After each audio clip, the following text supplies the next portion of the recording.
အားလုံးပဲမင်္ဂလာပါ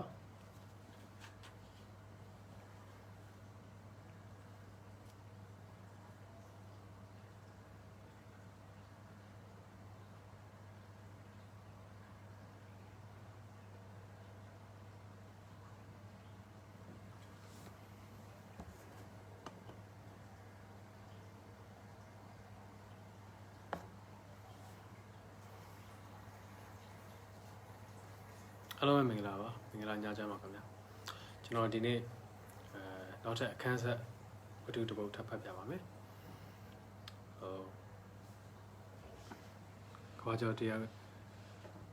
ခွေရှောင်းလေးချက်များကိုတော့အားလုံးစာအုပ်ရှာပြီးတော့ထပ်ပြီးတော့ဖတ်စီခြင်းပါတယ်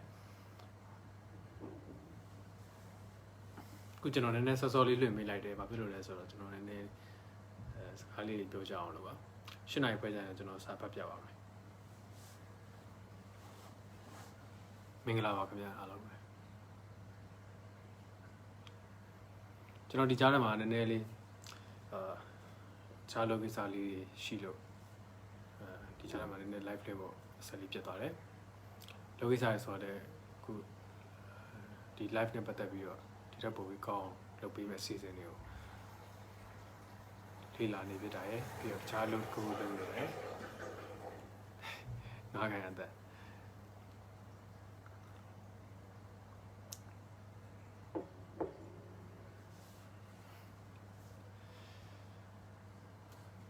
မင်္ဂလာပါခင်ဗျာ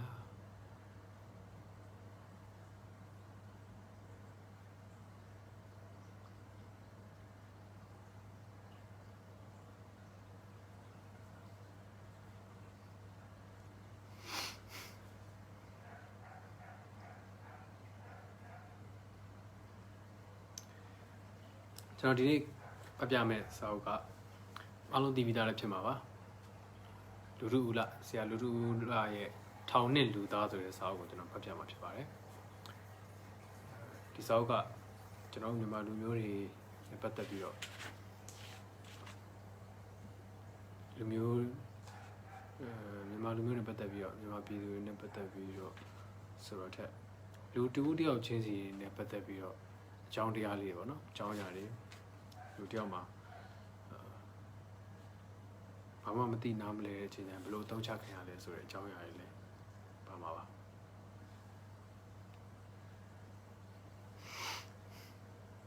ပြီးတော့ထစ်စနစ်ကြောင့်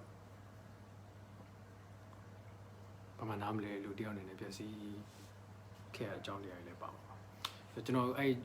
အရာအတူချုံပြောပြတဲ့စာရင်ကျွန်တော်ဖတ်ပြတာပို့ပြီးတော့အားလုံးလည်းပို့ပြီးတော့သဘောပေါက်နားလည်လိမ့်မယ်လို့ထင်တယ်ပေါ့ဆိုတော့ခံစားချက်တွေမတွေ့ကြဘူးเนาะပြီးမှကျွန်တော်ထပ်ပြီးတော့ကျွန်တော်ဖတ်ပြတဲ့ပုံမှန်မူတည်ပြီးတက်ပြီးဆွေးနွေးကြတာပေါ့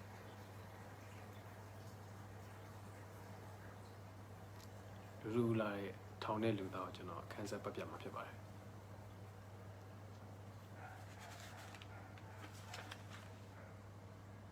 ဒီထဲမှာမာဒီကာတွေကိုကျွန်တော်ဖတ်ပြရင်လူတယောက်ချင်းစီအကြောင်းတွေပါတယ်ရုံးသောစာအုပ်ဖွင့်ကထောင်တဲ့လူသား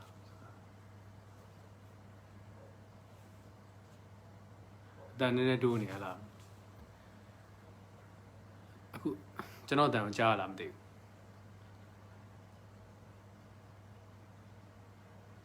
မင်္ဂလာပါခင်ဗျာ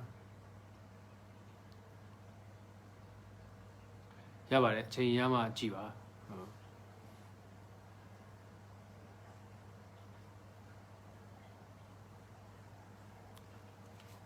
ဒီထောင်တဲ့လူသားထဲမှာထောင်တဲ့လူသားက1958ခုနှစ်မှာစာပေဗိမာန်စုရတဲ့စာအုပ်တုပ်ဖြစ်ပါတယ်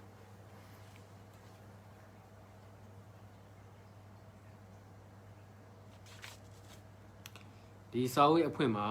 ရေးထားတာအစိုးရဆိုတဲ့အရာလေးကိုအရင်ရေးထားတယ်အစိုးရနဲ့ပတ်သက်တဲ့ဟာ Thomas Paine ပြောတဲ့စကားလုံးလေးပေါ့နော်အဲ့ဒါလေးနဲ့အရင်ရေးထားတယ်စင်းရဲသားများပျော်ရွှင်၍ပညာမတတ်သူဒုက္ခရောက်သူများမရှိပဲအကျဉ်းသားမဲ့သောထောင်တရောင်စာကင်းသောလမ်းလူအများချမ်းသာ၍ခွန်တုတ်နေပါပေသည်ဟုပြောနိုင်သောအစိုးရမျိုးမှလောကတွင်ထိတ်တန်းကြသောအစိုးရဟုကြွားနိုင်သည်တဲ့ Thomas Paine ကအဲ့လိုပြောထားတယ်ဗျပြီးတော့မာတိကာမှာတော့ နံပါတ်1ကမောင်ထွန်းတင်အကြောင်းပေါ့နော်မောင်ထွန်းတင်နဲ့ပတ်သက်တဲ့အကြောင်းပေါ့ဘေးကအိန္ဒိယမွတ်စလင်အမေကဗမာဗုဒ္ဓဘာသာတဲ့မောင်ထွန်းတင်ပြီးတော့ရှမ်းဘေဟာရီလက်စစ်တားပေးရုံငွေကောက်အလုပ်သမားနောက်တစ်ယောက်ကကိုတုခဗိုလ်ချုပ်ကိုဦးစောလောက်ကြံရတွင်ပါဝင်ခဲ့သူ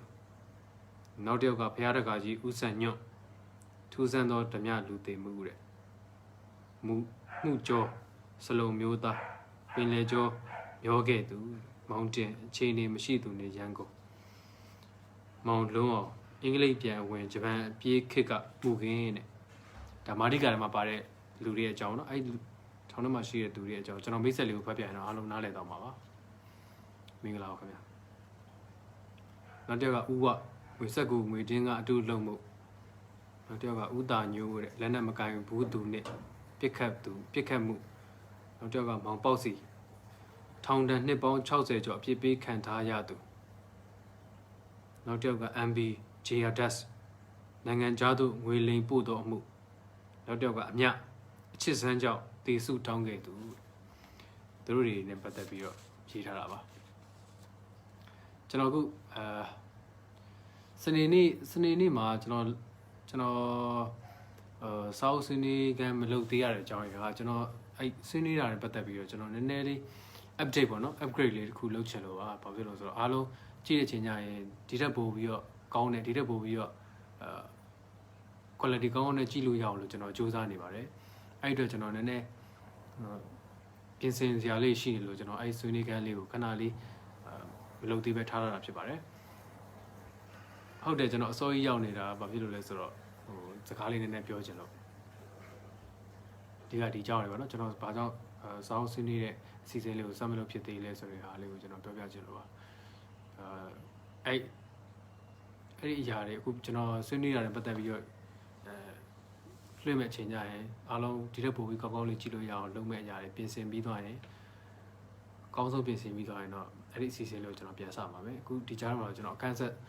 လေးကိုဖတ်ပြမှာဖြစ်ပါတယ်အခန်းဆက်ကတော့အားလုံးလည်းစိတ်ဝင်စားမယ်လို့ထင်တယ်ပြီးတော့ဘိုးတုတလည်းရမယ်လို့ထင်ပါတယ်ဒါလူတူဦးလိုက်ထောင်နဲ့လူသားဆိုတဲ့စာအုပ်ကိုကျွန်တော်ဖတ်ပြမှာဖြစ်ပါတယ်ကျွန်တော်တော့ကြိုက်တယ်ဒီစာအုပ်ကိုအားလုံးလည်းအိမ်မှာရှိရင်ဖတ်ကြပါဖတ်ပြီးတော့ကျွန်တော်ဖတ်တော့လည်းနားထောင်ကြပါပြီးတော့နောက်တစ်ခုကကျွန်တော်အခုဒီ page မှာတင်ထားတဲ့အတန်တွေပေါ့နော်ဒီအတန် file တွေကိုမတန်ဆွမ်းသူများနဲ့ပတ်သက်ပြီးတော့ဖြစ်ယူသုံးလို့ရပါတယ်ကျွန်တော်အများနဲ့တင်ထားပါတယ်ကျွန်တော်ဒီဟိုမှာရှိပါတယ်အဲဒီအတန်တွေကိုယူသုံးလို့ရပါတယ်စာပေဒါနဖြစ်တယ်ကျွန်တော်လူတန်းပါတယ်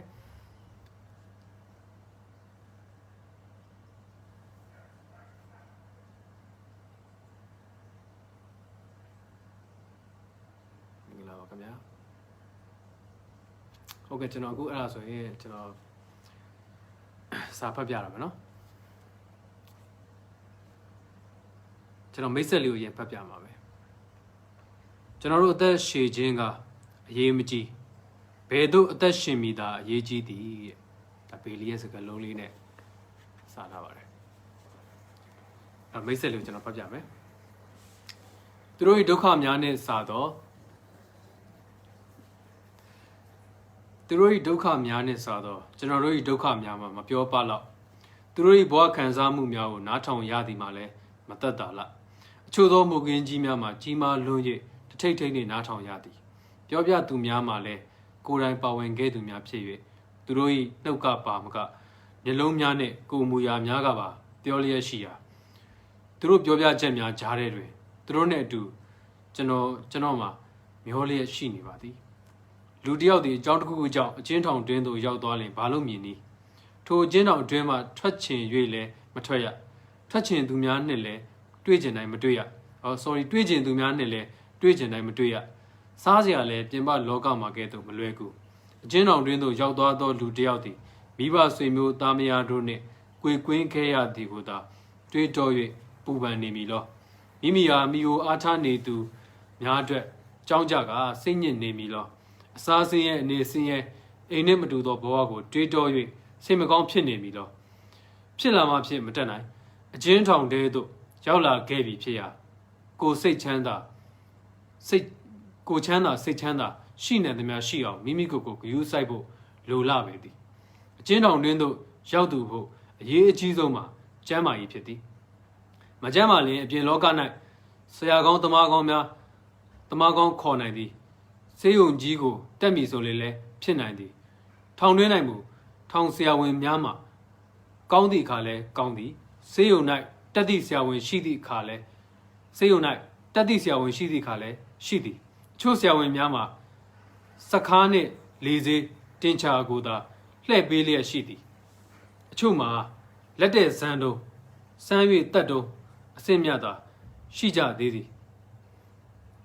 အပြင်ဆေးရုံများ၌ပင်ဆေးများခန်းချောက်တက်ပေသေးရာထောင်ဆေးရုံ၌ဆေးစုံစုံလင်းလင်းမရှိသည်မှာအံ့ဩစရာမရှိလိုက်ထို့ကြောင့်လူတစ်ယောက်သည်တနေ့တာအတွက်အစီအစဉ်များကိုအမြန်ဆုံးရေးဆွဲပြီးထိုအစီအစဉ်အတိုင်းစတင်လိုက်နာပြီးဆိုလေထိုသူသည်ထောင်တွင်း၌စိတ်မညစ်တော့တဖြည်းဖြည်းနဲ့အလုံးများပြီးကိုယ်အလုံးနဲ့ကိုယ်ပျော်ပင်ပျော်နေတတ်ပေသည်နက်နက်အိယာကဘယ်အချိန်ထဘာသာရေးအတွက်ကအချိန်မီမြကျမ်းမာရေးကိုလက်လှုပ်ရှားဖို့ရေမိုးချိုးသတင်းစာဖတ်သမင်းစားဒေးဒမောအိတ်စာဖတ်စာရေးကော်ဖီတောက်ညနေပိုင်းကိုလက်လှုပ်ရှားကစားရေချိုးညနေ6 နာရီထောင်ပိတ်ဘုရားဝတ်တက်သမင်းစားစကားစမီပြောပင်မောင်ရိုက်တီးမုတ်သတင်းစာဖတ်စာဖတ်စာရေးပရိစိတ်မြတ်တာပုတ်အိတ်နက်နက်ပြန်ထဤသဘောမျိုးတိုင်းမိမိနဲ့တင့်တယ်လို့အစီအစဉ်ဆွဲကအချိန်အားမထားလင်အဖက်ဖက်ကအကျိုးလဲများသည်ပူပင်တော့ကများလဲအနားမတီလာတော့ရက်လများမှလည်းအကြာကြီးဖြစ်မနေညင်းငွေ့စရာကြီးမဟုတ်ဤကကျွန်တော်ဤကိုတွေးဖြစ်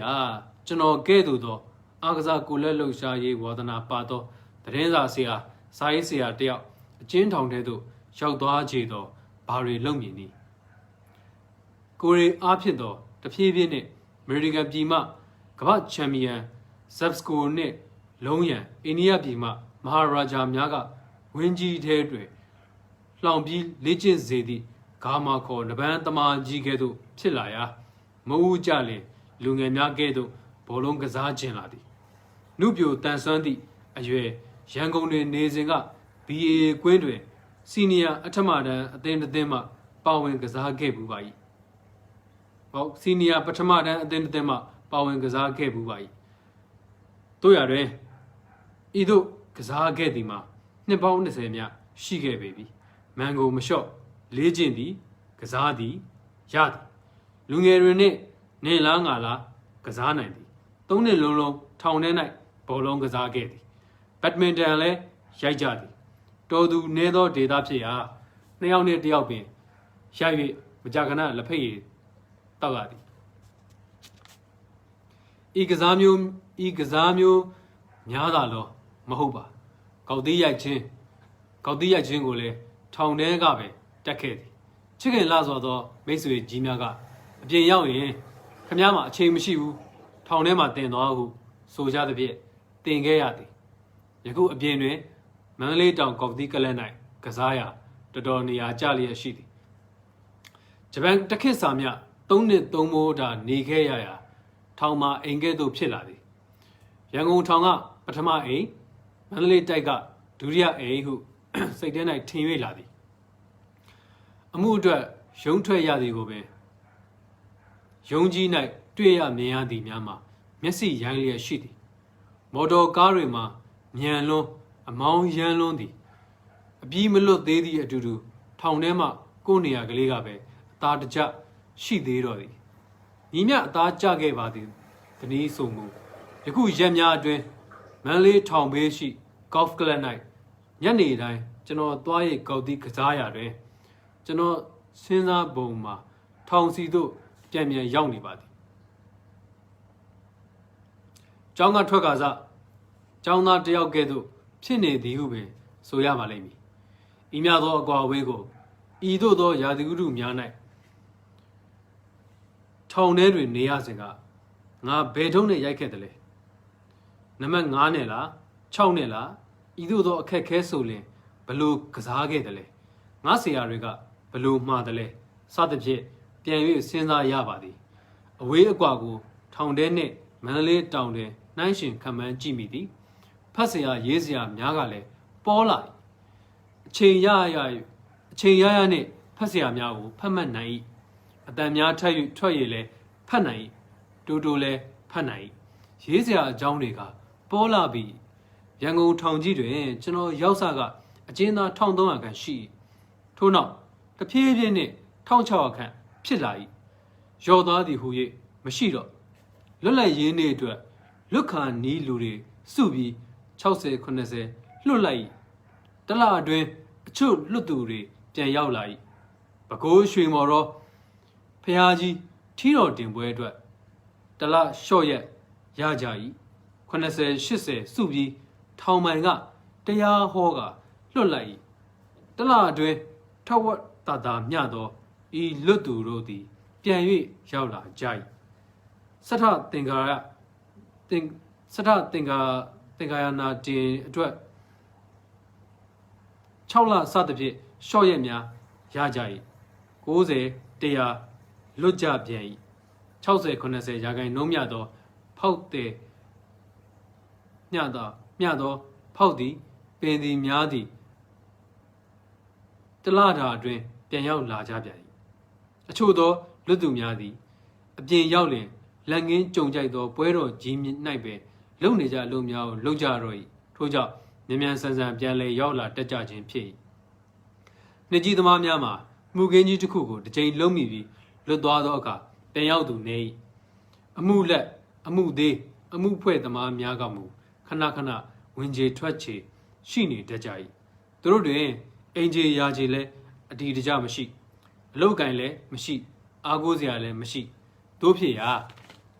ထောင်ကြီးကိုပင်အိပ်ရာစားရာနေထိုင်ရာတဲခိုရာဟုသဘောထားရတော့၏ကျွန်တော်နေခဲ့သော3နှစ်3လ9ရက်အတွင်းအကျဉ်းသား250ခန်းကကျွန်တော်တွေ့ဆုံစကားပြောမိသူတို့နဲ့စကားပြောရသည်ကိုကျွန်တော်နှစ်သိမ့်သူတို့အကြောင်းသူတို့ပြောပြသည်များကိုနားထောင်ရသည်မှာကဘာကျော်ဝတ္ထုကောင်းများကိုဖတ်ရသည်ထက်ပင်ကျွန်တော်စိတ်ဝင်စားမိကျွန်တော်မှာသူတို့နဲ့အတူနေအတူအိတ်အတူစားဘဝတူဖြစ်နေသောကြောင့်သူတို့၏ဘဝကိုပို၍သိချင်၏သူတို့ဘဝနဲ့ကိုယ့်ဘဝကိုနှိုင်းစာမိသူတို့ကိုကျင်နာမိသူတို့ဘာကြောင့်ထောင်ထဲရောက်ရသလဲဤသို့ရောက်မလာကြရအောင်ဘယ်ပုံဘယ်နည်းကဲ့သို့ကာကွယ်ကြမလဲဤမေးခွန်းကိုမေး၍အဖြေများကိုစဉ်းစားရှာဖွေနေ၏သူတို့ပြောကြားချက်များကိုနားထောင်နေသည်တွင်တကြောင်တခါတာတရွာတပုတ်ဆန်းဆိုသည်မှာမှန်လာသည်ဟုလည်းအောက်မေ့မိနှစ်ဦးသုံးဦးမှလွဲ၍အမှုအမျိုးအစားခွဲကအကျဉ်းသားများကိုကျွန်တော်ကတမင်ခေါ်ယူတွေ့ဆုံခြင်းမရှိအလင်းတဲ့သလိုအစဉ်ပြေသလိုသာလင်းတွေ့ဆုံမေးမြန်းခဲ့၏တို့ရတွင်အလုံးပေါင်းခြုံလိုက်တော့မျိုးစုံမျိုးလဲစုံလူမျိုးလဲစုံဒေတာလဲစုံနေသည်ကိုတွေ့ရ၏ဤစာအုပ်တွင်12ဦးမျှသောအကျဉ်းသားတို့၏ဘဝလေ့လာချက်များကိုသာကျွန်တော်တင်ပြလိုက်နိုင်၏ထို့ကြောင့်မစုံလင်လာသေးနောက်ထုတ်မိစာအုပ်များနောက်ထုတ်မိစာအုပ်များပါပေါင်းမှတော်တော်တင်းနဲ့စုံစရာရှိတူ၏အကြောင်းအရာများသည်လူသားတူ၏တကယ်အဖြစ်ပြက်မှန်များဖြစ်၍လူလောကနှင့်ဆက်လဟက်လာပါသည်ဟုပြောเสียမလို့မြေကြီးနှင့်နီးစပ်သည့်ကောင်းကင်တွင်တက်၍ကပ်နေခြင်းမဟုတ်ဟုမှတ်ချက်ချဖို့လည်းအကြောင်းမရှိသူတို့သည်ကျွန်တော်ခင်မေယုံကြည်သောအားဖြင့်သူတို့ဘဝတသက်တာနှင့်ပတ်သက်၍အမှန်တွေကိုထုတ်ဖော်ပြောပြ၏ကျွန်တော်ကလည်းမချမ်းမချွင်းပင်တိုင်းပြည်အမျိုးသားအကျိုးကိုရည်တန်၍တင်ပြလိုက်ပါ၏ပြင်ပလောကမှတစ်စုံတစ်ယောက်သောသူသည်အမှုခင်းဖြစ်ပေါ်လာပုံများကိုလေ့လာလိုသည်အကျဉ်းသားများ၏ဘောလန်းခီးနှင့်ယနေ့စိတ်ဓာတ်ကိုလေ့လာလိုသည်ဆို၍အကျဉ်းထောင်များသို့တွားကစုဆောင်းရှာဖွေသောအကျဉ်းကျနေသူများသည်စုံစိစိပြောပကောင်းမှပြောပေလိမ့်မည်အချို့လည်းမပြောလို့ဟုညှင်းဆန်ကောင်းညှင်းဆန်ကြပေမည်ထောင်ရာရှိများကပြောရန်တိုက်တွန်းသဖြင့်ပြောကြစေကမူသူတို့ဆန္ဒအရမဟုတ်သဖြင့်ချမ်းခြင်းဟာချမ်းပြောခြင်းဟာပြောကောင်းပြောကြပေမည်ယခုမူမိတ်ဆွေတို့အနစ်နာခံကြပါပြည်သူများမိတ်ဆွေတို့၏ဘဝမိတ်ဆွေတို့၏အကြောင်းအရာများကိုအမှန်တိုင်းတင်ပြခြင်းဖြင့်ကုစားနိုင်ကာကွယ်နိုင်သောနီလန်းများပေါ်လာနိုင်စရာ အကြောင်းရှိပါသည်ယနေ့မဟုတ်သေးသောနတ်ဖန်ဖြစ်နိုင်သည်မိမိတို့ဖို့မဟုတ်သည့်တိုင်အောင်နောင်ခေတ်လူများအတွက်ဖြစ်လာနိုင်ပါသည်ဟုသောကျွန်တော်၏တင်ပြချက်များကိုလက်ခံကြသောအဖြစ်သူတို့ကကျွန်တော်အားစိတ်ရှည်လက်ရှည်ပြောပြကြခြင်းဖြစ်ပေသည်တစ်မောင်ထွန်းတွေကိုကျွန်တော်သိတယ်မှာပြဆက်စရာတယောက်အနေနဲ့ဖြစ်၏သူသည်ဘယ်အခါမှဆိုပိန်လီ၍လူမမာတယောက်ကဲ့သို့သာရှိထောင်တွင်းပွဲတော်ပြဆက်များတွင်ဇက်စရာကိုပါတို့နှင့်အတူစိတ်မပြတ်လက်မပြတ်အပင်ပန်းဆင်းရဲခံကလောက်ကင်နေသူဖြစ်၏သူ၏ကျမ်းမာရေးမှာအခြေအနေအလွန်ဆိုး၏ပတ်စံကလည်းမရှိဆွေမျိုးသားချင်းတို့၏ထောက်ပံ့မှုကိုလည်းမရထောင်တွင်းဆေးရုံတွင်လည်းသူ့ဖိုက်နာရင်နာများကိုကုသနိုင်သည့်ဆေးဝါးနှင့်ကိရိယာမရှိထောင်တွင်း၌တရားဖို့ကတပိုင်းဖြစ်နေသည်ဟုသူသတ်မှတ်ပြီးလဲမသိမီအများအကျိုးတတ်နိုင်သည်များတည်ဖို့မည်ဆိုသောအသည့်ဖြင့်ကျိုးပန်းနေရှာ၏ကျွန်တော်လွတ်လာသော1958ခုနှစ် January လအတွင်းသူသည်ထောင်ဆေးရုံကဂရင်မော်တွင်လဲနေပေသည်အခုကျွန်တော်ကစာအုပ်မိတ်ဆက်ကြောင်းဖတ်နေရဖြစ်ပါတယ်ဆရာလူတို့ဦးလာကထောင်ထဲမှာရှိတဲ့လူတွေပေါ့နော်ဒီလူတွေနဲ့ပတ်သက်ပြီးတော့အများကျိုးအတွက်ဒီလူတွေရဲ့အကြောင်းတွေကိုရေးဖွဲ့ထားတာဖြစ်ပါတယ်အဲ့တော့အားလုံးနားထောင်ရင်ဘုသူဒ္ဓတစ်ခုအနေနဲ့ရမယ်လူတွေရဲ့ဘဝအကြောင်းကိုသိခွင့်ရမယ်ပြီးတော့ကျွန်တော်နိုင်ငံကပြည်သူတွေဖြစ်တဲ့အတွက်ပို့ပြီးတော့စိတ်ဝင်စားစရာကောင်းပါတယ်ပြီးတော့ဘာကြောင့်ထောင်ထဲကိုရောက်လာတယ်ဘာကြောင့်ထောင်ကြရတယ်ဘယ်လိုအကြောင်းအရာတွေကြောင့်ထောင်ကြရတယ်ဆိုတာလည်းကျွန်တော်တို့သိခွင့်ရမယ်အဲ့တော့ဒါကျွန်တော်ကိုယ်တိုင်ကလည်းဆရာလူလူဦးလာဒီမိတ်ဆက်စာထဲမှာရေးထားတဲ့ကျွန်တော်ပြန်ဖတ်ပြမယ်မိတ်ဆွေတို့နဲ့နာခံကြပါပြည်သူများမိတ်ဆွေတို့၏ဘဝမိတ်ဆွေတို့၏အကြောင်းအရာများကိုအမှန်တိုင်းတင်ပြခြင်းဖြင့်ကုစားနိုင်ကာကွယ်နိုင်သောနည်းလမ်းများပေါ်လာနိုင်စရာအကြောင်းရှိပါသည်ဆိုတဲ့စကားလုံးလေးကိုကျွန်တော်ရမ်းကြိုက်ပါတယ်ယနေ့မဟုတ်သေးသောလက်ဖြန်ဖြစ်နိုင်သည်မိမိတို့ဖို့မဟုတ်သည့်တိုင်အောင်နောက်ခေတ်လူများအတွက်ဖြစ်လာနိုင်ပါသည်ဟူသောကျွန်တော်၏တင်ပြချက်များကိုလက်ခံကြသောအဖြစ်သူတို့ကလည်းကျွန်တော်စိတ်ရှိလက်ရှိပြောပြခြင်းဖြစ်ပေသည်ဆိုတဲ့ဒီစာအုပ်ရဲ့ရည်ရွယ်ချက်လေးပေါ့နော်အဲ့ရည်ရွယ်ချက်လေးနဲ့ပတ်သက်ပြီးတော့ကျွန်တော်သဘောကျတဲ့အတွက်ဒီစာအုပ်လေးကိုကျွန်တော်ကိုယ်တိုင်လည်းဖတ်တော့ကြတော့လေကျွန်တော်အရန်သဘောကျတယ်ဒီလူတူတယောက်ချင်းစီအကြောင်းတွေပေါ့နော်ကျွန်တော်တို့ဒီလိုစာအုပ်တွေကိုဖတ်ရခဲပါတယ်ဒါခုနဆရာလူလူလာပြောခဲ့တယ်လို့ပဲအပြေလူတယောက်ပြောကောင်းပြောဖို့ဆိုတာခဲရင်ပါတယ်ထောင်ထဲကသူတွေကလေအဲ့တော့ထောင်ထဲမှာဘယ်လိုဖြတ်တန်းခဲ့ရတယ်ဆိုတာမပါပေမဲ့အဓိကသူတို့တွေရဲ့အကြောင်းတွေသူတို့တွေရဲ့မချွင်းမချံပေါ့နော်လူတွေအတွက်သိစေခြင်းနဲ့အမားတွေအမှန်တွေအကြောင်းအရာတွေနောင်တတွေအားလုံးကိုလူတယောက်ကအမားတွေအမှန်တွေဘာကြောင့်ဖြစ်ခဲ့ရလဲဆိုတဲ့အကြောင်းအရာတွေကိုလူတို့ကရေးဖွဲ့ထားတာဖြစ်တဲ့အတွက်ရေးဖွဲ့ထားရဆိုတဲ့ဒါအမှန်တရားအတိုင်းရေးထားတာဖြစ်တဲ့အတွက်အားလုံးတက်ပို့ပြီးအကျိုးရှိမယ်လို့ကျွန်တော်ဖတ်ပြခြင်းဖြစ်ပါတယ်ဒီစာအုပ်ကိုတော့ကျွန်တော်အစားဆုံးကျွန်တော်ပြီးအောင်ဖတ်ပြမှာဖြစ်ပါတယ်အဲ့တော့ကျွန်တော်အခုဒါမိတ်ဆက်စာမှာလူတို့ကဒီထဲမှာပါတယ်12ယောက်ပေါ့နော်12ယောက်ရဲ့အကြောင်းအတူချုပ်လေးကိုရေးထားတာဖြစ်ပါတယ်ခုနကကျွန်တော်ဖတ်ပြတာမွန်ထွန်းတဲ့အကြောင်းပါအခုနံပါတ်1ကရှမ်းဘေဟာရီက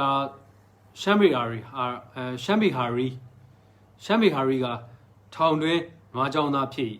နွားများသည်ထောင်ဘောလုံးကွင်းကိုမျက်မရှိအောင်ကိုက်ဖြတ်ပေးသောတရားဝါများဖြစ်ကြ၏ကစားကွင်းထဲတွင်ရှမ်းဘေဟာရီကသူ့နွားတွေကိုကြောင်း၏ကျွန်တော်တို့ကနွားစကြက်တွေတွင်နနက်9နာရီအချိန်က10နာရီအထိကောက်သီးရိုက်ကစားလေးရှိကြရာရှမ်းဘေဟာရီနှင့်သူ့နွားများသည်ကျွန်တော်တို့၏ဘောလုံးများကိုအရှောင်ရဆုံးဖြစ်ကြလေသည်တဲ့ဒါရှမ်းဘေဟာရီရဲ့ဒီထောင်ထဲမှာသူနဲ့တည်ရတဲ့အကြောင်းရင်းလေးပေါ့နော်အတူကျုံလေးပါပြီးရင်သူတို့ရဲ့အကြောင်းတွေအခြေတွေပါမှာဖြစ်ပါတယ်ဒီနေ့ကိုကျွန်တော်အချိန်လေးနဲ့ယူပြီးမောင်ထွန်းတင်ရဲ့အကြောင်းကိုဖတ်ပြမှာဖြစ်ပါတယ်ဒါပေမဲ့အစဆုံးပြီးမပြီးတော့ကျွန်တော်နောက်နေ့ကျမှအခန်းဆက်ထပ်ဖတ်ရင်လည်းဖတ်မှာပါပြီးတော့နံပါတ်3ယောက်မြောက်ကကိုဒုက္ခကသူ၏အမှုကြီးများကြီးလွန်၍ကျိုးတယ်မှာလွတ်လာသည့်တိုင်အောင်ကြည်လင်ရှင်ပြခြင်းမရှိလားယင်းဤသူများကနှုတ်ဆက်၍ရေစရာမောစရာပြောမှပင်ရှင်ပြုံးတွေ့ရ၏တဲ့ဒါနံပါတ်3ယောက်မြောက်တစ်ယောက်အကြောင်း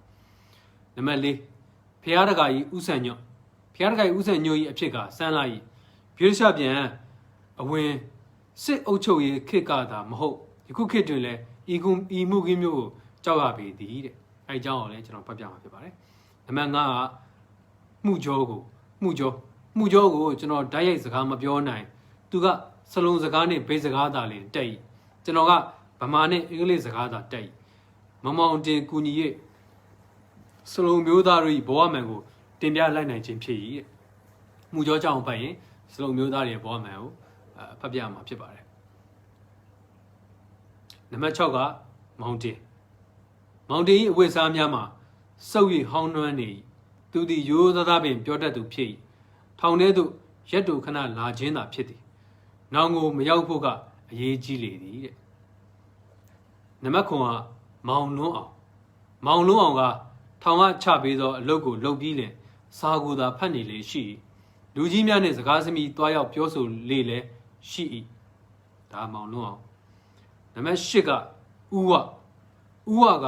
လူဝမဟုတ်စကားလည်းများများမပြောဒုက္ခကိုကြိတ်မိတ်ခံနေ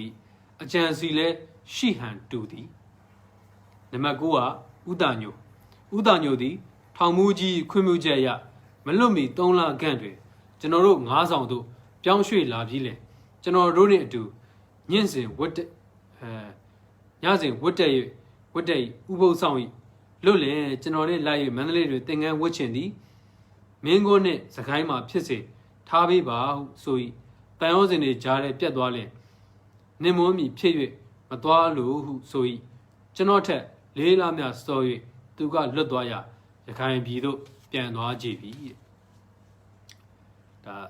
လူလူလာနဲ့ထောင်ထဲမှာပတ်သက်ခဲ့တဲ့အကြောင်းအရာအတူလေးကိုဆရာလူလူလာရေးထားတာဖြစ်ပါတယ်နံပါတ်10မောင်ပေါက်စီကကြီးကျယ်သောအမှုခင်းကြီးများကြောင့်နှစ်ပေါင်း60ကျော်အပြစ်ပေးခံနေရ၏တို့ရတွင်သူသည်အတီးမို့အမှုပညာသမားဖြစ်လူတယောက်ချင်းစီစိတ်ဝင်စားဖို့ကောင်းတယ်ဗျနံပါတ်7 desk သည်အပေါင်းအသင်းအခက်အဆက်ဆံအလွန်ကောင်း၏အားလုံးနှင့်တင့်မြတ်အောင်နေ၏အိန္ဒိယအမျိုးသားတို့၏စပုံမှုဖြစ်၏နံပါတ်7အချစ်ကြောင့်တည်စုတောင်းခဲ့သောအမြသည်အင်းစိန်ထောင်မှလွတ်လာသောအခါမောင်လေးမောင်ထံရန်ကုန်ထောင်သို့ထောင်ဝင်စာလာ၏သူ့အကြောင်းကိုကျွန်တော်ရေးလင်ပုံမပြည့်စုံအောင်ဆိုကအချက်လက်များပင်ဖြည့်ဆွက်ပေးသွားသည်ယခုကျွန်တော်တင်ပြလိုက်သည့်မှန်ကန်သောဤအချက်လက်များကိုအစိုးရရောပြည်သူများကပါထက်သန်သောစိတ်စေတနာရှေ့ထားကစနစ်တကျလေးလာဝေဖန်ကြပြီးလင်တိုင်းပြည်တွင်ဖြစ်ပွားပေါ်ပေါက်နေသောရာဇဝတ်မှုခင်းကြီးငယ်များရုပ်ရော့နေပါပပျောက်သွားရေးအတွက်အနစ်နာ၏ပပျောက်သွားရေးအတွက်အနာ၏အရင်းမြစ်ကိုဖော်ထုတ်ဖြတ်တောက်ကုစားရေးတွင်အသုံးချကြပါရန်ကျွန်တော်ကလေးလေးနက်နက်ပြစ်တာရက်ခံလိုက်ပါသည်ဤသို့အသုံးပြုကြမည်ဆိုပါလင်အကျဉ်းထောင်အတွင်း၌3နှစ်ကျော်မြကျွန်တော်တွားရောက်နေထိုင်ရကြိုးနက်လာသည်ဟုကြွေးကြော်ဖို့ပင်ရှိပါတော့သည်လူတို့ဟုတ်လားโอเคကျွန်တော်မောင်ထွန်းတင်ရဲ့အကြောင်းကိုကျွန်တော်စဖတ်ပြမှာဖြစ်ပါတယ်မောင်ထွန်းတင်အသက်32နှစ်အဘေမွတ်စလင်အမေဗုဒ္ဓဘာသာ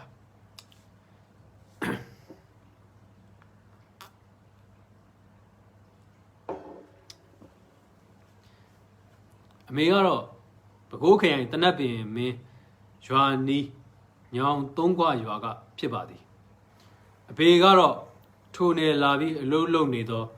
စစ်တကောင်းအိန္ဒိယလူမျိုးဖြစ်ပါသည်အမေကဗုဒ္ဓဘာသာအဖေကမွတ်စလင်ဘာသာဝင်ဖြစ်ကြပါသည်အမေကိုအဖေနဲ့ယူရပါမည်လားဟုဆိုကာဆွေမျိုးများကကျင်လိုက်သဖြင့်ဟင်္ဒရအပိုင်ဂျမ်မီရွာကိုပြောင်းရွှေ့ခဲ့ကြရပါသည်အဖေနာမည်ကဦးမောင်ကြီး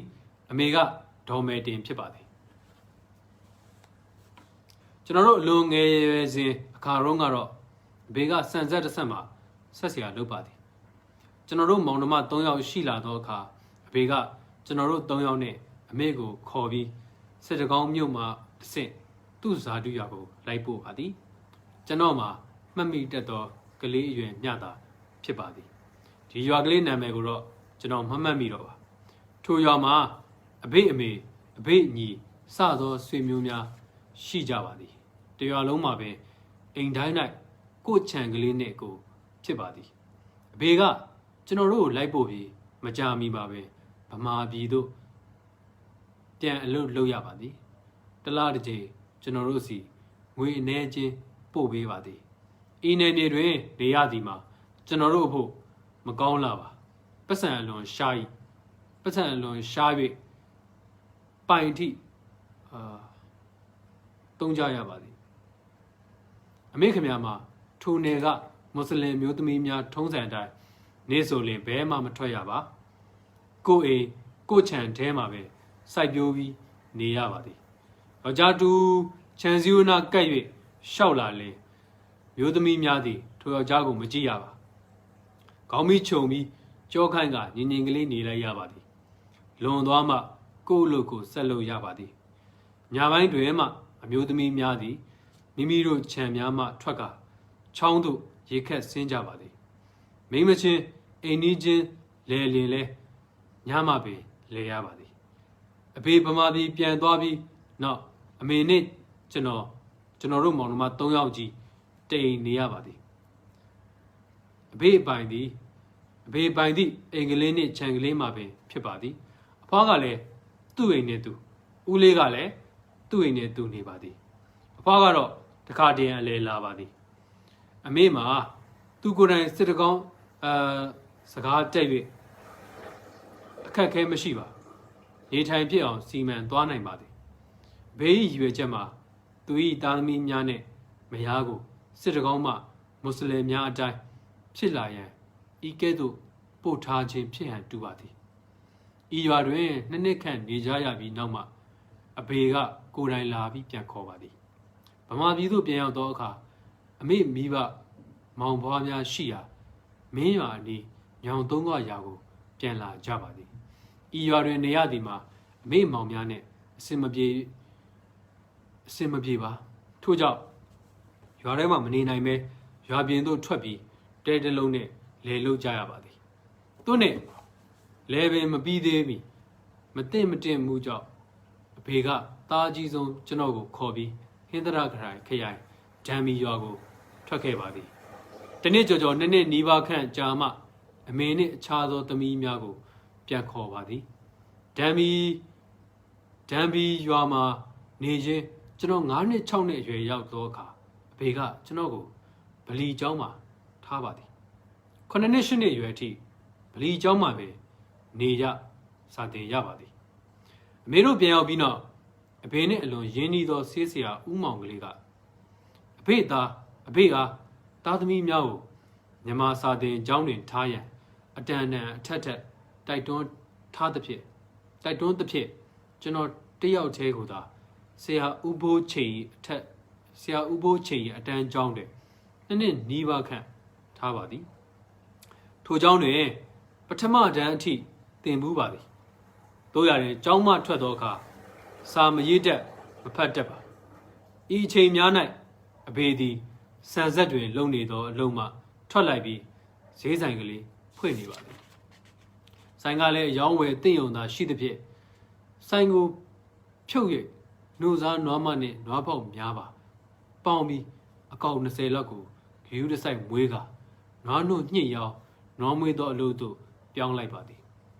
အသက်10နှစ်သာတွင်မြန်မာစာသင်ကျောင်းကထွက်ရပြီးမိဘများကလုပ်ငန်းပြောင်းကြသည့်အလိုက်ကျွန်တော်လည်းနွားကျောင်းသားဘဝသို့ပြောင်းလာရပါသည်ကျွန်တော်တို့တွင်ညီကိုမောင်နှမ9ယောက်ရှိရာကျွန်တော်ထက်အကြီးအမတစ်ယောက်သာရှိပါသည်ထို့ကြောင့်မိဘများကျွန်တော်ကိုပဲနွားကျောင်းခိုင်းရပါသည်အမနဲ့ညီငယ်ညီမငယ်များလည်းကျောင်းမနေကြရပါအဖေနဲ့အမေကတက်ငယ်များကိုအလိုက်ရိတ်လာရာလှိုင်းပစ်နိုင်သူများကကိုင်းတံများနဲ့ပစ်ကြရပါသည်အဖေဘာသာအလိုက်ကျွန်တော်ကိုမွတ်စလင်ဘာသာထုံးစံတိုင်းရှင်ပြုပေးပါသည်ဂျမ်ဘီတွင်နေရတော့လဲဆွေမျိုးညာတိများရှိရာပဲခူးတနက်ပင်နေသို့သာကျွန်တော်တို့ကလေးများသည် သွားရေးလည်းပဲတွေ့ဆုံကြကြပါသည်ဘိုးနှင့်ဘွားတို့လည်းတွေ့ကြကြပါသည်တို့ရတွင်ဤအကြောင်းအရာကိုအဖေကမပြောရဲပါအမေကသာပြောရဲကြပါသည်အမေကလည်းအေးဟုပြောပြီးဘယ်တော့မှလည်းမပို့ပါအဖေကိုကြောက်ရသဖြင့်သူခမညာမှလည်းမပြောရဲပါအရက်သေးရှိခင်မင်းသည့်မိတ်ဆွေများကအဖေကိုအဖိုးဖွားထံပို့ဝေးဖို့ဝိုင်းရပြောကြလင်လဲအဖေကမကြိုက်ပါသူ့ကိုကျင်ထားသည်ဆိုပြီးသူကစိတ်နာနေပါသည်ကျွန်တော်တို့ကိုလည်းအိမ်နာနီးချင်းဗမာကလေးများနဲ့ခင်မင်းကစားသည်ကိုပင်အဖေကမကြိုက်ပါဤမြပင်ဒုက္ခတွေ့ပါသည်ကျွန်တော်တို့ကလည်းကလားကလေးစသဖြင့်ခေါ်ခံရသည်ကိုမကြိုက်ပါအင်မတန်ဗမာလှုပ်ချင်ပါသည်တို့ရတွင်အဖေကနည်းနည်းမှမျက်နှာသာမပေးပါကျွန်တော်တို့ကဗလီမသွားခြင်းပါတို့ရတွင်အဖေကအတင်းရိုက်လွတ်သွားခိုင်းပါသည်ထို့ကြောင့်စိတ်ညစ်လာသဖြင့်12နှစ်သားအရွယ်လောက်တွင်ကျွန်တော်အိမ်ကထွက်ပြေးရာဟင်္ဒရဒီစကျိတ်အတွင်းရှိအထောက်ရှားကွဲရွာကအဖေဦးလေးအိမ်တို့ရောက်သွားပါသည်ထိုအိမ်တွင်နောက်တစ်ရှင်းကိုလယ်ထဲမှာမျက်ရှာ၍ရိတ်ကျွေးရပါသည်လယ်ရှင်များကလည်းမျက်လာရိတ်တွေကိုမကြိုက်ပါကိုဘက်ခိုးရိတ်ဒီဘက်ခိုးရိတ်ငေါက်လင်ထွက်ပြေးပြီးတနေ့ကုန်မျက်ရိတ်မှတချင်းသာရပါသည်ထိုအိမ်တွင်တနေ့ကြော်ခန့်နေမိသောအခါသတင်းကြားသဖြင့်အဖေကလာပြန်ခေါ်ပါသည်ကျွန်တော်လည်းမလိုက်ချင်နေပင်ပြန်လိုက်သွားရပါသည်မိဘများနဲ့အတူ8 လခန့်နေပြီးသည့်နောက်အစကလည်းရှိဘူးသဖြင့်အိမ်ကတခါထွက်လာပြန်ရာဟင်္ဒရကလေးပိုင်းရှိကျွန်တော်အဖေနှင့်တာချင်းဆွေမျိုးတော်ဆက်သောအိမ်တိန်တို့ရောက်ပြီးထိုအိမ်မှာပင်နေပါသည်ဤအိမ်တွင်ရေခတ်တပြက်စီလဲကလေးငယ်များကိုထိန်းချင်းစသောဒိုလီမိုလီလုံများသာလုပ်ပေးရပါသည်ထွေထူးမရှိပါတို့ရတွင်ကြာသောအခါဆွေမျိုးများကမကြည်ပြူပါတို့နှင့်ကျွန်တော်လည်းဟင်္ဒရာနှင့်တာရဘောစိတ်ကန်းတို့အပြန်သွားသောမြစ်ထားကလေးကိုအခါခါစီးနေခြင်းဖြင့်အချိန်ဖြုံးနေတော့သည်ဤသို့နေရသည်မှာစိတ်ညစ်တတ်တာသည်ထို့သို့အပြန်အလှန်စီးရင်နှင့်ဘာများလုပ်ရဘယ်များသွားရပါမည်နည်းဟုအကြံယူနေမိသည်တနေ့သောအခါထုံးစံတိုင်းလက်မှတ်မပါပဲမိရထားနှင့်တာရဘောစိတ်ကန်းတို့လိုက်သွားပါသည်လက်မျက်စစ်များမမြင်အောင်တကားနှင့်ခက်ကွယ်ကလေးပါသွားပါသည်တို့ရတွင်ထိုမိရထားပေါ်တွင်ဂံဘီရွာကကျွန်တော်အဖေဦးလေးသားရန်ကုန်ကျောင်းသို့သွားမိဦးလေးတော်သူနှင့်ပတ်ပင်းပါသွားတွေ့ပါသည်သူကကျွန်တော်ကိုဆုံးမပြီးပတ်စံလေးပါလေးပေးပါသည်ကျွန်တော်လည်းတစ်ဖက်ကန်းအထိသူ့ကိုလိုက်ပို့ဦးမည်ဆိုပြီးလိုက်ပို့ပါသည်တစ်ဖက်ကန်းသို့ရောက်သောအခါသူကကျွန်တော်အတွက်ပါလက်မှတ်ခံခဲ့ပြီးမင်းဒီလိုလေလွတ်နေလို့တော့မဖြစ်ဘူးငါနဲ့ရန်ကုန်လိုက်ခဲ့တော့ဟုခေါ်ပါသည်ကျွန်တော်တက်ဒီအကြီးဖြစ်သောကြောင့်သူ့စကားကိုလည်းမငြင်းနိုင်အတူနေကြသောကလေးများကိုခင်မင်သောစိတ်ကြောင့်လည်းမလိုက်ချင်းတို့ရရဲသူနဲ့တူယထာပေါ်တပါးလေးပါလာပါသည်လက်ဗနန်းရောက်သောအခါသူကကောင်းကောင်းမွန်ဝယ်ကြွေးပါသည်ကျွန်တော်ဤထိုဦးလေးနာမည်မှာကိုအေးဖြစ်ပါသည်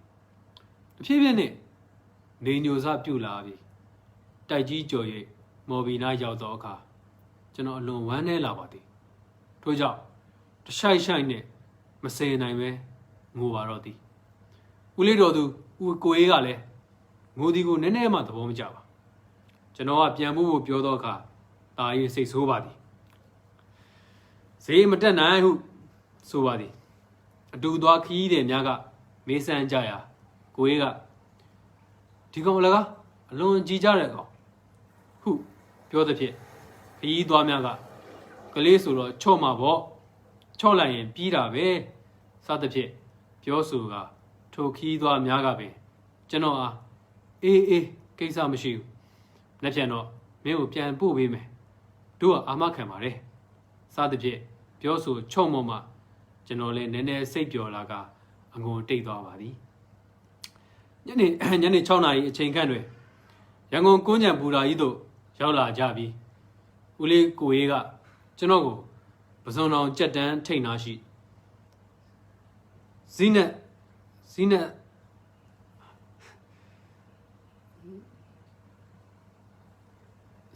စကူ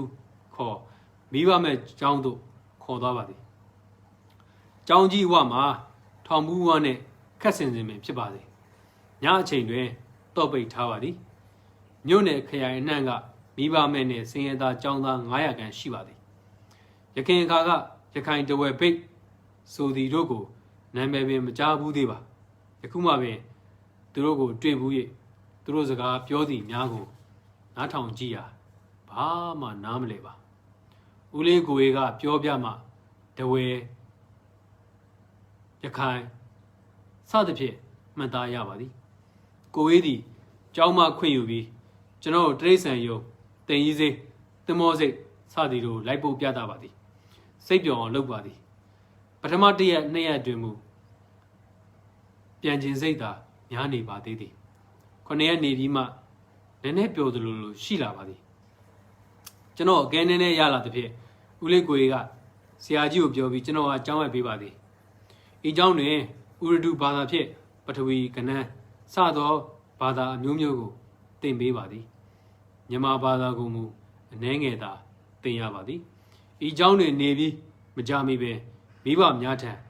စာပေးလိုက်တဲ့ဖြင့်တလ4-5 ချက်မဘိုးပို့ပေးပါသည်ဤသို့နေ့စဉ်ဦးလေးတော်သူကိုရေးက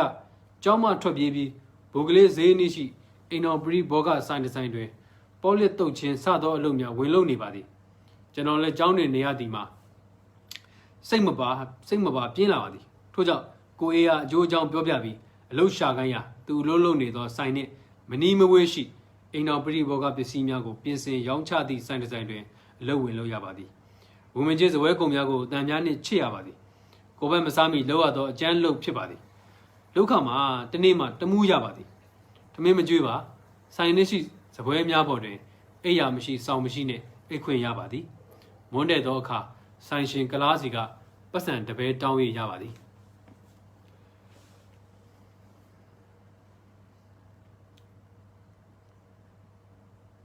တခါတည်းနှစ်ပဲမပေးလိုက်ပါထိုတပဲနှင့်လမ်း40ထိပ်လာပြီးထမင်းနှစ်ပြားဟင်းနှစ်ပြားဖို့စားရပါသည်ညနေအလုပ်ပြီး၍တပဲထက်ရသောအခါတွင်လည်းထိုနည်းတူပင်စားရပါသည်တနေ့ကုန်အလုပ်ကျန်းလုပ်ရပြီးဤမြသာစားရသဖြင့်လူမှတဖြည်းဖြည်းပိန်ချုံလာပါသည်အဝိစားရှိသမျှကလေးမှလည်းဒါဝတ်ဒါချွတ်နှင့်ပေရင်စုပ်ပြက်လာပြီး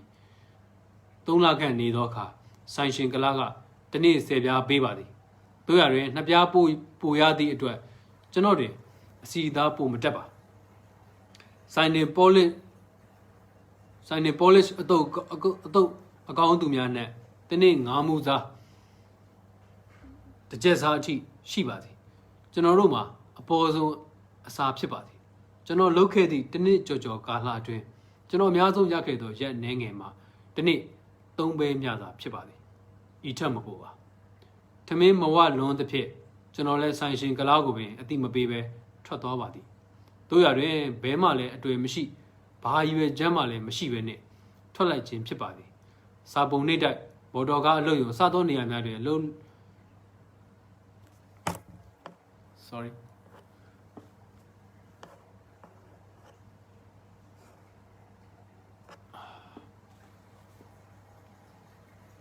စသောနေရာများတွင်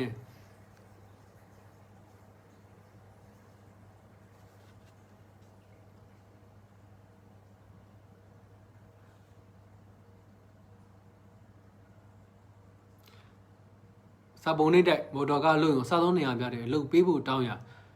ဘယ်မှမရပါသင်္ကန်းကျွန်းပေါက်ထော်ထိခြေလင်သွားပြီးတလျှောက်လုံးအလုပ်ရှာရာတွေလည်းအလုပ်မရပါစားစရာအိပ်စရာပဲလွန်ခဲရင်ကြက်တဲလာပါသည်သင်္ကန်းကျွန်းပေါက်ထော်ဘက်တွင်တခါတည်းအကျိုးအကြောင်းပြောပြီးတောင်းစားလင်လွယ်ပါသည်မြို့ထဲမှာကအလွန်ခဲရင်ပါသည်ရပန်ရံကညပိုင်းအချိန်ပန်းဆိုးတဲ့အနီးနားတစ်ဝိုက်တွင်လူစီစီနှင့် အလွန်ရောင်းကောင်းနေသောဆိုင်သို့ဝင်ပြီးခက်တီတွေနဲ့ပင်မှာစားပါသည်ထမင်းမကုန်ပြီးရေခဲကြည့်ပြီးထားလက်ရပါသည်လူလွန်စီနေသဖြင့်ဆိုင်လူသမားများအလွန်များနေ၍လက်တိခါလည်းလစ်ပါသည်သူတို့တိလိုက်လေ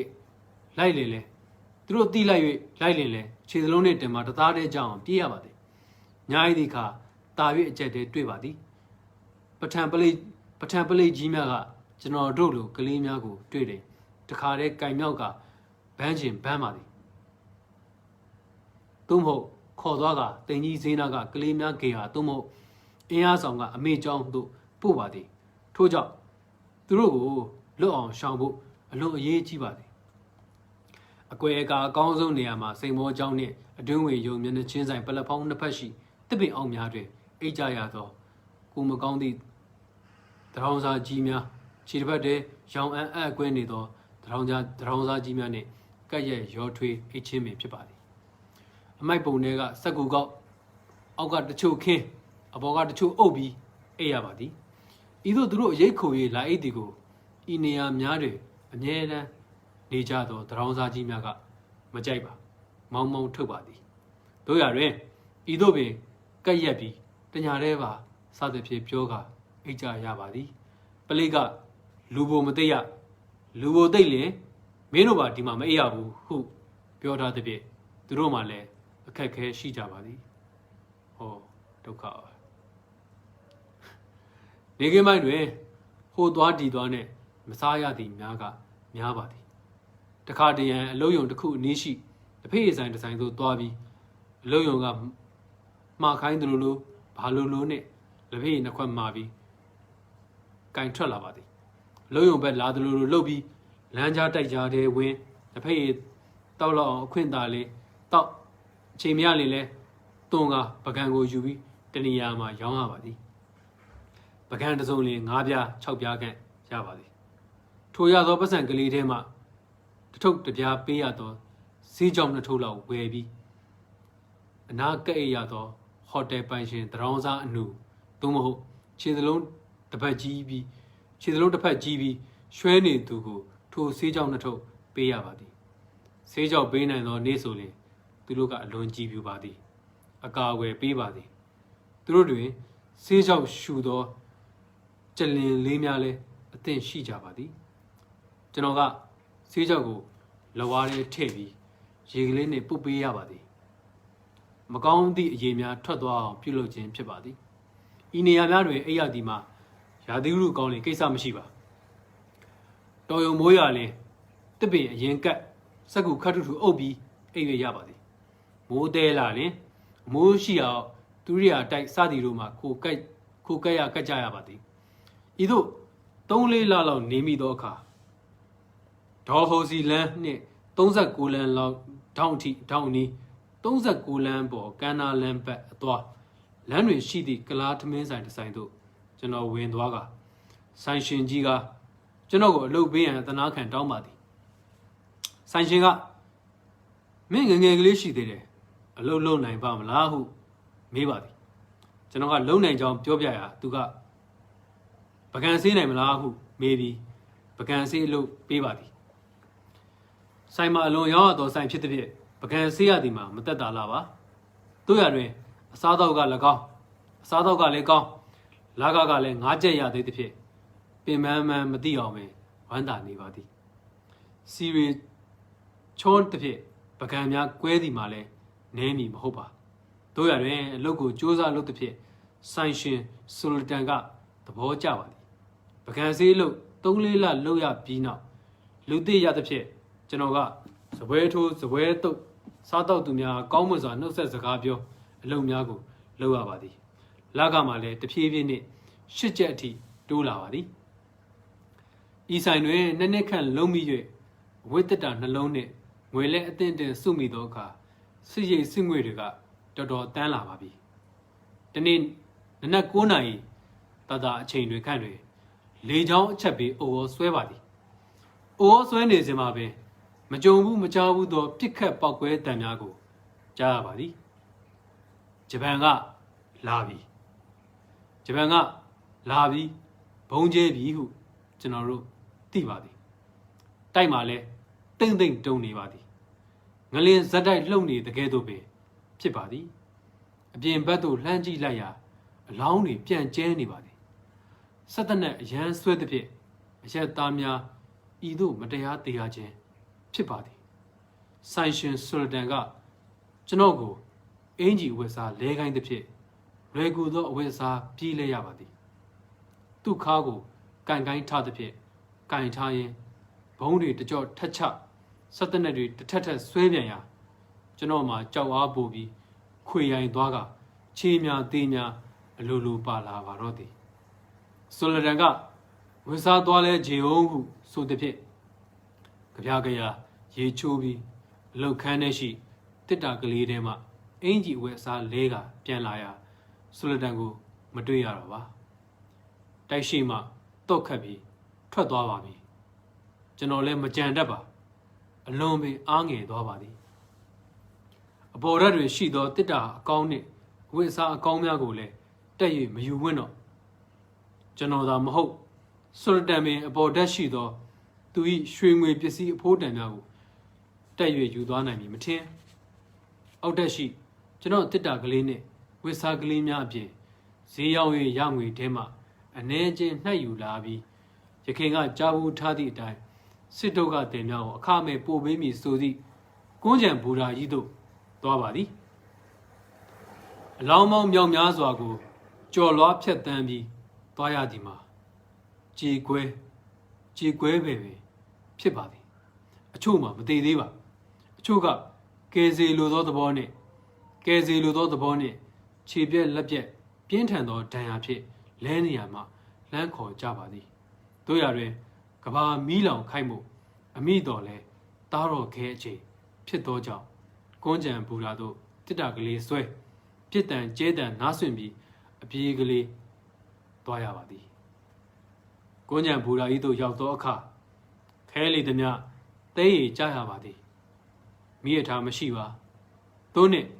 ထိတ်လန့်နေသောလူအုပ်ကြီးနှင့်တူကန်တော်ကြီးဘက်သို့ကိုတစ်တာကလေးကိုဆွဲပြီးလိုက်သွားရပါသည်ထို့နောက်ခြေဦးတရာဆက်လျှောက်သွားရာတခါမှမရောက်ဘူးသောငါးတက်ကြီးဖျားဘက်သို့ရောက်သွားပါသည်ချမ်းတချမ်းအနီးရှိတစ်ပင်ကလေးအောက်တွင်မောမောပန်းပန်းနှင့်ထိုင်နေရာခြံတွင်းရှိမင်းကလေးအချို့နှင့်အတော်ကြီးနှုတ်ထွက်လာပြီးမေးကြပါသည်ကျွန်တော်ကအကျိုးအကြောင်းဆုံးပြောပြသောအခါသူတို့ကအလွန်ကျင်နာစွာနှင့်အိမ်ထဲကိုခေါ်သွားကြပါသည်မောမောနှင့်တောင်းတောင်းမိသောရေမှလည်းဘယ်နှခွက်မှန်းမမှတ်မိတော့ပါအိမ်ရှင်များကသူတို့နှစ်ပင်အတူနေရန်နှင့်အစားအသောက်တွေဘာမှပူစရာမရှိကြောင်းပြောကြပါသည်တို့ရတွင်ကျွန်တော်စိတ်ထဲ၌မိဘရက်ထံပြန်လိုသောစိတ်ကအလွန်ပြင်းပြနေသဖြင့်စေတနာကောင်းသောအတော်ကြီးများ၏မေတ္တာကိုလက်မခံလိုပါအားတော့လေအလွန်နာလျက်ရှိပါသည်သူတို့ကထမင်းကျွေးပါသည်ကျွန်တော်ကမစားနိုင်ပါဘူရာကြီးမှနေ၍မိတို့ဟင်းသရပြန်ရမည်ကိုသာစဉ်းစားနေပါသည်မိအထားကလည်းညနေတွင်ရှိချင်မှရှိမည်ထို့ကြောင့်ဤအိမ်ကထွက်သည်မထွက်သည်ပင်ချိန်နေရပါသည်မုန်းလဲတစ်ချက်တီးကန့်ရှိသောအခါမျိုးရဲခဏသွားလိုကြောင်းပြောသည်ဖြင့်ဒေါ်ကြီးကယောက်ျားကလေးအဖော်တယောက်ထဲ့ဖို့စီစဉ်ပါသည်ကျွန်တော်ကနေပါစေဟုပြောကကိုတစ်တာကလေးကိုဆွဲရအိမ်သားများကဒီတစ်တာကဘာကြောင့်ယူအောင်မှလဲဟုမေးကြပါသည်ကျွန်တော်ကကိစ္စမရှိပါဘူးဟုပြောကဆွဲပြီးထွက်လာပါသည်အိမ်ရှင်များကကျွန်တော်၏အကြံစီကိုအေကံပင်တိကြပါလိမ့်မည်တို့ရတွင်ဘာမှမပြောဘဲရဲ၍သာနေကြပါသည်ကိုညံဘူရာတို့ရောက်သောအခါကြီးမားသောလူအုပ်ကြီးကိုတွေ့ရပါသည်ကျွန်တော်ကဲ့သို့ပင်မိရထားလာစောင့်နေသူတွေဖြစ်ကြပါသည်မိရထားသွားရေးလာရေးအုပ်ချုပ်သောသူများသည်ထိုနေ့ကလုပ်ငန်းတွေအတော်အတန်ဖျို့ဖျက်ဖြစ်ဟန်တူပါသည်ယနေ့ဘယ်လန်းကိုမှယထာမထွက်နိုင်ဟုလူတို့ကြီးအား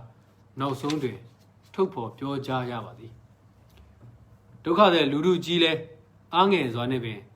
ဘူရာကြီးထဲမှထွက်ခွာကြရပါတော့သည်လူကြီးသည်မိထားစီးရလူစီးရငါ ဘူရာကြီးတွင်လာရောက်စုဝေးနေကြရခြင်းဖြစ်ပါသည်ဘုံလာချလင်ဘုံလာချရင်ကတက်တာမီမဟုတ်ပါထို့ကြောင့်မြေထားမထွက်ကြောင်းတိလျက်လင်တိလျက်ချင်းလုံခြုံမီထင်ရကန်တော်ကြီးဘက်သို့ထွက်လာကြပါသည်ကျွန်တော်လည်းလူအုပ်ကြီးနှင့်တူကန်တော်ကြီးအလေကျွန်းသို့ရောက်သွားပါသည်လူပေါင်းမြောက်များစွာသည်ကိုယ်အစုနှင့်ကိုအိတ်နေကြသည်နားနေကြသည်အကြံစီပြုနေကြသည်ကျွန်တော်လည်းခြုံတစ်ခြုံဘေးတွင်တစ်တာကလေးခေါင်းအုံပြီးခဏအမောဖြေနေပါသည်ကျွန်တော်ရောက်ပြီးများမကြမီပဲလူတွေအားလုံးထွက်ခွာပေးဖို့စစ်တပ်ကလာနေပါသည်ဒုက္ခသည်များအတွက်အစိုးရကငွေကြေးအကုန်ကြခံပြီးစနစ်တကျစီစဉ်ထားသည့်ကြက်ကစံမြင်းပြန်ကွင်းကြီးသို့သွားကြရန်နှိုးဆော်တိုက်တွန်းပါသည်ကန်တော်ကြီးဆိုသည်မှာလဲစစ်တပ်ရှိရာနေရာနှင့်နီးသောကြောင့်အန္တရာယ်မကင်းကြောင်းပြောပြပါသည်ကြက်ကစံမြင်းပြန်ကွင်းကိုလည်းကျွန်တော်မရောက်ဘူးမီးသို့သွားရမည်ကိုလည်းကျွန်တော်မသိအခြားသူများကိုမေးရမှာလဲယုံရမည်မယုံရမည်အခက်လူကောင်းလားလူဆိုးလားမသိထို့ကြောင့်လူအုပ်ကြီးနဲ့ရော၍လိုက်သွားပါသည်ညနေ4 နာရီကလေးကတစ်တာကလေးကိုဆွဲတလဲထမ်းတလဲနဲ့လိုက်နေရနိုင်ပိုင်းမိနစ်ပိုင်းလိုက်လူအုပ်ကြီးမှလည်းတဖြည်းဖြည်းနဲ၍သွားပါသည်ကြက်ကစံမြင်းပြန်ကွင်းကိုလည်းမရောက်ဘဲကူရောက်နေမှလည်းမသိညင်12 နာရီအချိန်ခန့်ရှိသောအခါတရုတ်တယောက်နဲ့ကျွန်တော်သာကြံပါတော့သည်တော်တော်လဲပင်ပန်းလှပါပြီပေါက်ဖော်ကြီးဟာအခုလမ်းအားဘဲကိုသွားနေတဲ့လမ်းလဲဟုကျွန်တော်ကမေးရပြည်ကိုဟုသူကပြန်ပြောပါသည်ဤသတင်းကြောင့်အတော်ပင်ဝမ်းသာမိပါသည်ထို့ကြောင့်ဆက်၍လက်ပံကိုဘယ်တော့လောက်ရောက်မလဲဟုမေးရနောက်တရက်မနက်ထမင်းစားချိန်မှာရောက်မယ်ဟုပြန်ပြောပါသည်ပေါက်ဖော်မှာရှေ့နာကညွန့်မှန်ရွာကိုခွဲ၍ဆင်းပါတော့သည်သူသွားလို့တော့ရွာသို့ရောက်ပါတော့မည်တညင်လုံးတယောက်တည်းရှောက်ပြီး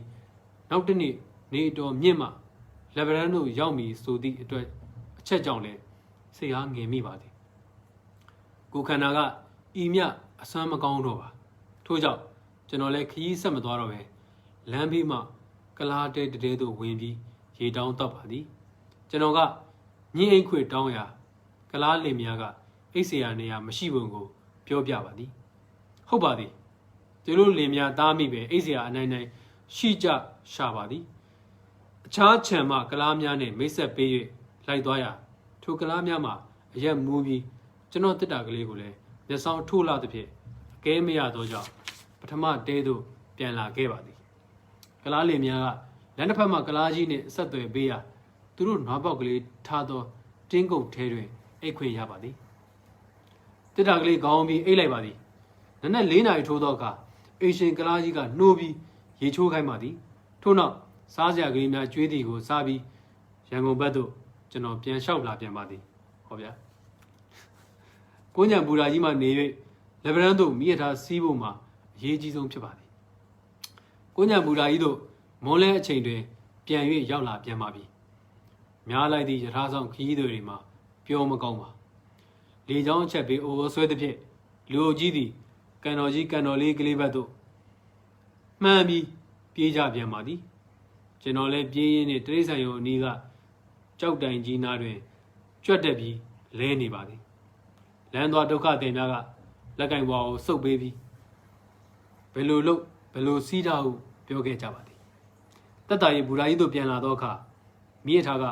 ညနေ9 နာရီမှရှိမည်ဟုပြောသဖြင့်မြို့ရဲဘက်သို့သွားပါသည်တမျိုးလုံးမှာဖောက်တယ်တွေနဲ့ပြည့်နေပါသည်လက်နက်ကိုင်တပ်သားများကမူတိုက်ကြီးဓာကြီးများကိုဖောက်ပြတင်နေကြပါသည်သူတို့နားသို့သွားလျင်လှမ်းပစ်ခြင်းပစ်နိုင်ပါပစ်လိုက်ပါသည်သူတို့ထပ်သွားလျင်လူကြီးကလူချင်းရာရာများကိုဝင်ရောက်ယူကြပါသည်အချို့အကြံသမားများကမူပစ္စည်းအဖိုးတန်ရှိမည်ထင်သောတိုက်များကိုတီးတန့်ရွေးချယ်ပြီးဖောက်နေကြပါသည်ငယ်ရွယ်သေးသောကျွန်တော်မှာဤလူအုပ်ကြီးများကြားထဲသို့ရောက်သွားတော်လဲညနေ9 နာရီအချိန်ယထာစီးဖို့တက်အရေးကြီးသောအခြားကိစ္စမရှိသဖြင့်သူတို့ယူနေကြသောပစ္စည်းများအတွက်လောဘမဖတ်မိပါတို့ရတွင်ဤရက်ကလေးအတွင်း၌ ykin gaba, Napula mi Pidoja, the these and yet sign to Dwaga, Gombe so do Tito Dimiago, Quasi Tito Dimiago, Quasi be, or be Sato Nemi. Tona Lanky Rain, Sato Yandre, Longi on the Tenny, Te you Nandra Miazo, Tobo de Yuga, Gonyan Bulajido, Piana Vadi, Lena Chinganwe, Mita Dre Tuabi, Lugile, she met the Gaba, Berembo Miama, Tutanga, Luya Tani Javadi. Pom Bado Genoma, the Tatalo, a total Kune, who dwell Jita, Lemia, G dwell Jita Le, Maya, Ne, Janye Domulu, Penny Vadi, Tone, nobody do Pidia. Chondo Dreadego to the Pie, Tabadi. Trebodo, do Jimagale. Trebo she do Jimagale. Jano Tobo Jimago, Swabi, Timbe Javadi. He de Magale. Chondo Dreadere Tuya Bedi, who suga, not a Tella Javadi. Namane can Nidoka, Mieta Yashimaga, Ta Mema Dwe, Yaujari Gon Sejau, Kaimadi. He de do Jimagamu.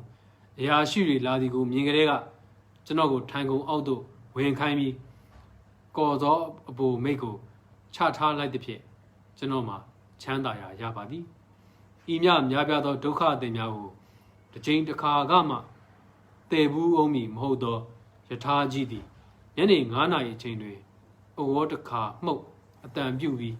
Piland and Trabarodi. Mira Sako Grega, in of him. Mira Sago Grega, Dopim, they woo, Key de Mare, Hincha Mija Mima, a man in Pibadi, Nia Mayavi, Doka de Mias Warodi, Palapombo, Jenny Kejabadi. Go drep, Wanda Yadole, Tudu Miadre, Simgon, Pimibadi. General Palado, Drebo sheet, or Jimiane, Gleamiama, Tamin Panenet, Masaya, Matoya, Pini Vilehu, Mabiodaba. Miva Rega, Kaliligo, Nomadan and the Pit, Kalimyama, the Sasa, Oni Javadi. The Roko Daima, Bahama Masaja the Pit, no yile matronino,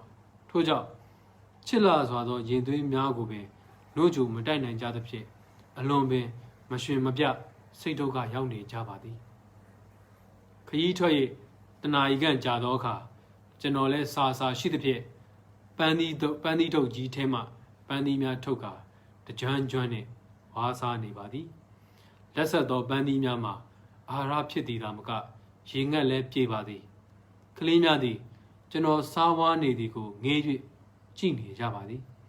Luji Magale, Lan Yu, Gini Javadi. Ainurine, Bazet Pin Javadi. Genola, Majami. Go 100 go, you side, name me the pit. Loga with Pugamigo,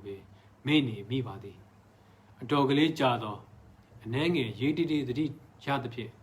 Killing in Yao, the Digilimia Pilaya. So the Giliga so. Kaina the Giliga Kaibadi. Luji Magamu, Gini Jabadi. Sangamanica Jadoka, a cheese on Dojiga. Moye, meant the Direga, Togo Nene Jambala Guehu, Pure Body. To Dojima, Pimoga went out Roji to Pijao. Now the Hasamima, General Diavadi. Dojiga, Ido Piolema, General the Diavadi. Oh, General Milu Akamia, Sajava, Mayama, Sajava, Negingabe, Muriga General, Tanla Riva, who Piobi, Toby Badi, the Dwelome, Piomio Shunshe, Pila Javadi. I Kaidalia.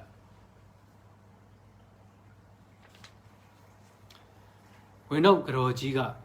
Genoa, Begabalu, Bedo, Sudigo, Major, Joe Johnson, Piopia. Chicken, the Nado, Dubadi. Tune the bar, Pigo, like a Muiza, American, Sajone, Muizami, Jangule, Piopiavadi. Genoma, Miwane, Twilu, Zoga, Pipiani Doja, a doji, Genaza, Cosa Mugo, Ningayavadi. A two like a now Miva Miatan, Tualuga.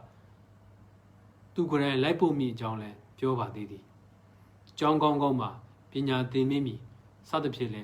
စုံနေပါတော့သည်ကျွန်တော်ကမလုပ်ပါလက်ဗဒန်းပူတာရောက်၍ကျွန်တော်အစင်းတွင်ထမင်းအစုံဝအောင်ကျွေးလိုက်ကြသည့်ဖြင့်နည်းနည်းစီဝိုင်းရပေးလိုက်သည့်အတွက်ငွေ60တရာနီးပါးမြရလိုက်ပါသေးသည်အိမ်ပြန်ရောက်သောအခါမိဘများကစင်းရဲတူချမ်းသာမြသူတို့နှစ်ပင်နေရန်ဝိုင်းပြောကြပါသည်အိမ်မှာတော့လဲကျွန်တော်များများမပြောရန်ကုန်ကနေပြီးပဲခူးတနက်ပင်အဖိုးအဖွားတို့ရွာတို့မတော်တက်၍သာနေခဲ့ရသည်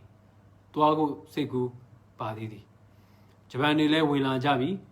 ကျွန်တော်လည်း BIA တက်ထဲဝင်ပြီးမန်အောင်ဘက်ထိရောက်သွားပါသည်3လလောက် BIA စစ်သားအဖြစ်ဖြင့်ဘုံများညွှန်ကြားသည့်အတိုင်းထမ်းဆောင်တာဝန်ထမ်းရပါသည်ထို့နောက်မှရန်ကုန်ပြန်ပြီးဗန်းတွင်ဒိုးပမာအစည်းအရုံးမှသခင်ဘမောင်နှင့်အတူနေထိုင်ပါသည်သခင်ဘမောင်ကိုယ်တိုင်မှလည်းငွေဘူငွေရှံမရှိပါတို့ရတွင်ဖြစ်တယ်လို့လက်ဖက်ချောက်နှုတ်စီတကြားရှာကြမ်းပြီးကျွန်တော်ကိုဆိုင်ကလေးတည်ပေးပါသည်ဒီနေ့ကျွန်တော်ဒီနားလေးမှာနားပါမယ်သူ